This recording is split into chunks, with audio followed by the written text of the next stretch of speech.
Hello दोस्तों। राधे राधे। आशा करती हूँ कि आप सभी लोग खुश होंगे, स्वस्थ होंगे, मस्त होंगे।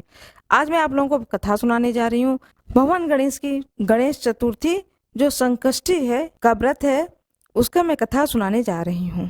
गणेश चतुर्थी का व्रत भगवान गणेश जी की कृपा पाने के लिए रखा जाता है। पंचांग के अनुसार, जैसा कि हम सभी लोग जानते हैं कि हर महीने में 2 बार गणेश चतुर्थी का व्रत रखा जाता है। कृष्ण पक्ष का जो व्रत होता है गणेश चतुर्थी का, उसे संकष्टी चतुर्थी के नाम से जाना जाता है। और शुक्ल पक्ष में जो गणेश जी के व्रत रखा जाता है, उसे बैनायकी गणेश चतुर्थी व्रत कही जाती है। गणेश जी को दुर्वा बहुत पसंद है, इससे दुर्वा आज जरूर चढ़ाएं। गणेश जी को सिंदूर अवश्य चढ़ाएं। जो व्रती हैं वह तो करते ही हैं शाम की पूजा, लेकिन जो व्रती नहीं है वो भी भगवान गणेश जी की पूजा आराधना शाम के समय में अवश्य करें। और साथ में यह कथा भी अवश्य सुने। इस चतुर्थी व्रत में व्रती को पूरे दिन उपवास रखना चाहिए और शाम में गणेश चतुर्थी की कथा सुननी चाहिए। इसके बाद चंद्र दर्शन करके अपना व्रत को खोलना चाहिए।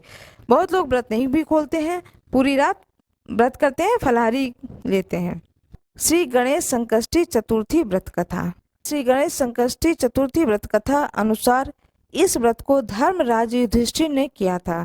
जब धर्मराज राजच्युत होकर अपने भाइयों के साथ वन में चले गए थे, तब उन्होंने भगवान कृष्ण से अपने कष्टों को लेकर जो प्रश्न किया था, उस कथा को आप सुनिए। युधिष्ठिर भगवान कृष्ण से पूछते हैं कि हे पुरुषोत्तम, ऐसा कौन सा उपाय है जिससे हम वर्तमान में संकटों से मुक्त हो सकें, हम लोगों को आगे किसी प्रकार का कष्ट न भोगना पड़े। कृपया ऐसा उपाय बताएं। स्कंद कुमार जी कहते हैं कि जब युधिष्ठिर ने विनम्र भाव से हाथ जोड़कर बार बार अपने कष्टों के समाधान का उपाय पूछने लगे, तो भगवान श्री कृष्ण ने कहा कि हे राजन, प्रत्येक कामनाओं को पूरा करने वाला एक महान गुप्त व्रत है। युधिष्ठिर, इस व्रत के बारे में मैंने कभी किसी को नहीं बताया। हे राजन, प्राचीन समय में तब सतयुग था। तब पर्वतराज हिमांचल की कन्या पार्वती ने शंकर जी को पति रूप में पाने के लिए घने वन में जाकर कठोर तपस्या की, लेकिन भगवान शिव प्रसन्न नहीं हुए। तब पार्वती जी ने गणेश जी का स्मरण किया।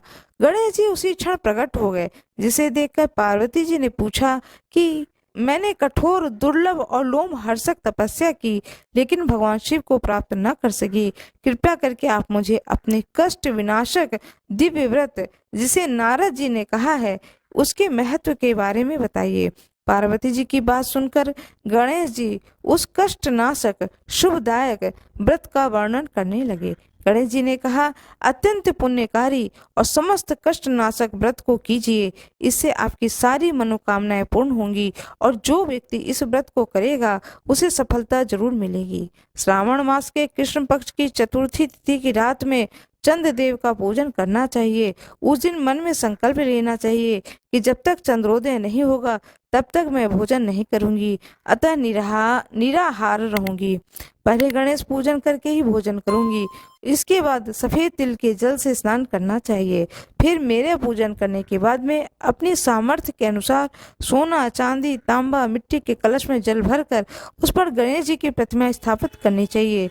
मूर्ति को कलश पर पहले एक वस्त्र बिछाएं, उसके ऊपर अष्टदल कमल बनाएं की आकृति बनाएं और फिर उस मूर्ति को वहां पर स्थापित कर दें। और इसके बाद षोडश उपचार विधि से पूजन करें।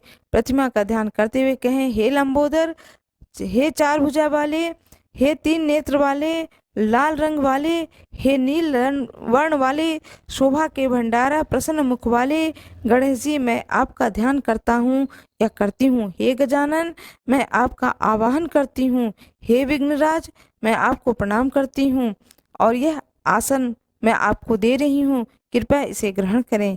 इसके बाद कहें, हे लंबोदर, यह आपके लिए पाद्य है। यह हे शंकर सुमन, यह आपके लिए अर्ध है। हे उमापुत्र, यह आपके लिए स्नानार्थ जल है। हे वक्रतुंड, यह आपके लिए आचमनीय जल है। हे शूर्पकर्ण, यह आपके लिए वस्त्र है।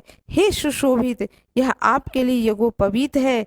हे गणेश्वर, आपके लिए यह रोली चंदन है। हे विघ्न विनाशक, यह आपके लिए फूल है।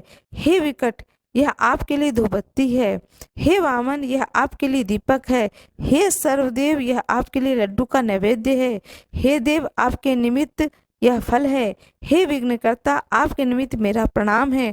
प्रणाम करने के बाद क्षमा प्रार्थना करें। इस तरह से षोडश उपचार करके भगवान को भोग लगाएं।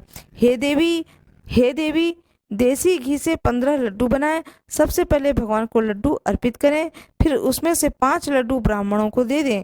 अपने सामर्थ्य के अनुसार दक्षिणा दें। फिर चंद्रोदय पर चंद्रमा को अर्घ दें।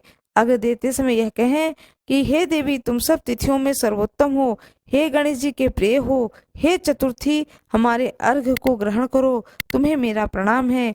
इसके बाद फिर 5 लड्डू का खुद भोजन करें। फिर कहें, हे लंबोदर, आप हर व्यक्ति की इच्छाओं को पूरा करने वाले हैं। आपको मेरा प्रणाम है। हे समस्त विघ्नों के नाशक, आप मेरी कामनाओं को पूर्ण करें। तत्पश्चात ब्राह्मण की प्रार्थना करें। हे दिव्यराज, आपको नमस्कार है। आप साक्षात देव स्वरूप हैं। गणेश जी की प्रसन्नता के लिए हम आपको लड्डू समर्पित कर रहे हैं। हम आपको नमस्कार करते हैं। इस प्रकार ब्राह्मणों को भोजन करा के गणेश जी से प्रार्थना करें। प्रार्थना करके प्रतिमा का विसर्जन कर दें और अपने गुरु को अन्न वस्त्र आदि दक्षिणा के साथ मूर्ति दे दें। विसर्जन करते हुए कहें कि देवों में श्रेष्ठ गणेश जी, आप अपने स्थान को प्रस्थान कीजिए और इस व्रत पूजन का फल हमें दीजिए। हे सुमुखी, इस तरह से ही गणेश चतुर्थी की व्रत करना चाहिए। यह व्रत जन्म भर या 21 वर्ष तक किया जा सकता है। यदि इतना करना ही संभव न हो तो 1 वर्ष तक इस व्रत को करें। यदि तब भी संभव न हो तो वर्ष के 1 मास को तो अवश्य ही यह व्रत करें। सावन चतुर्थी को व्रत का उद्यापन कर सकते हैं। इस तरह से इस कथा को सुने। कथा को सुनने से पहले आप अपने हाथ में दाहिने हाथ की हथेली में फूल, चावल और थोड़ा सा जल अवश्य रख लें। जब इस पूरे कथा को सुन लें तो उस अक्षत फूल को भगवान गणेश जी के सामने समर्पित कर दें। जो भी आपके पास में भोग की वस्तु हो, धूप, दीप, नैवेद्य सब दिखाएं। गणेश जी की प्रतिमा का पूजा करें। उसके बाद में आरती करें, गणेश जी की स्तुति करें और स्तुति करने के बाद में अपने बड़े भाव से गणेश जी से प्रार्थना करें। गणेश जी को भोग में लड्डू अवश्य लगाएं। मोदक हो तो मोदक लगाएं। गणेश जी को दुर्वा बहुत पसंद है, दुर्वा अवश्य चढ़ाएं। 11 या 21 दुर्वा का एक गांठ बना लें और गांठ बना करके भगवान गणेश जी के सामने रख दें और गणेश जी को पीला सिंदूर अवश्य लगाएं। जब आप चंद्रमा को अर्घ दें तो जिस लोटे से चंद्रमा को अर्घ दें उस जल में थोड़ा सा दूध, कच्चा दूध थोड़ा सा डाल लें। मीठे में कुछ भी डालें, चाहे बतासा डालें, चाहे शक्कर डालें, चाहे कोई सफ़ेद बर्फी वगैरह मीठा आपके पास हो तो वो डालें। इस तरह से डाल करके चंद्रमा को अर्घ दें। इससे चंद्र देवता की भी कृपा आपको प्राप्त होगी। इस तरह से भगवान गणेश जी की बड़े ही मन से, भाव से पूजा करें। गणेश जी की स्तुति अवश्य करें। जो गणेश जी का 12 नाम है, प्रणम्य शिष्या देवी गौरी पुत्रम विनायकम भक्तावासम स्मरणते कामात् सिद्ध अर्थे प्रथम वक्रतुंडम च एकदंतम द्वितीयम तृतीयम कृष्णविकाक्षम गजवक्त्रम चतुर्थकम लंबोदरम पंचम च षष्ठम विकटमेव च सप्तम विघ्नराजम धूम्रवर्ण तथा अष्टकम नवम भालचंद्रम दशम तु विनायकम एकादश गणपति द्वादश तु गजाननम द्वादश शैतान्या च विघ्नमयम तस् सर्व सिद्धिकरम प्रभु। इस श्लोक को, इस स्तुति को, यह गणेश जी के 12 नाम हैं, इसे अवश्य पढ़ें।